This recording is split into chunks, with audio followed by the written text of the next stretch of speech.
Un champ électrique existe entre deux plaques et est dirigé dans la direction Y. Une particule de charge Q entre avec une vitesse V dans la direction X. On demande de déterminer la valeur du champ magnétique B pour que la particule ne soit pas déviée ni accélérée.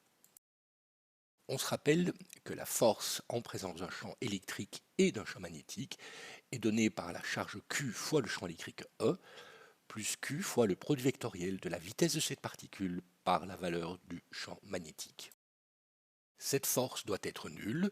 Nous avons donc 0 égale la valeur de la charge Q fois le champ électrique E multiplié par le vecteur unité dans la direction Y, puisque le champ électrique est dans la direction Y, plus Q fois la vitesse V fois le vecteur unité dans la direction de la vitesse qui est un X, produit vectoriel avec le vecteur champ magnétique B. La charge Q disparaît du problème.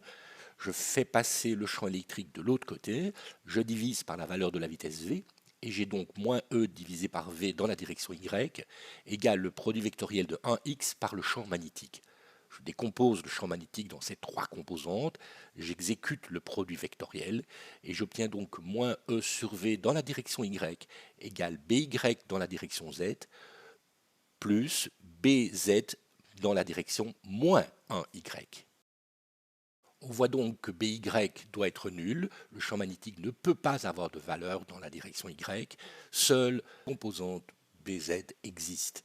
Et on détermine la valeur, BZ doit être égale au champ électrique E divisé par la vitesse V.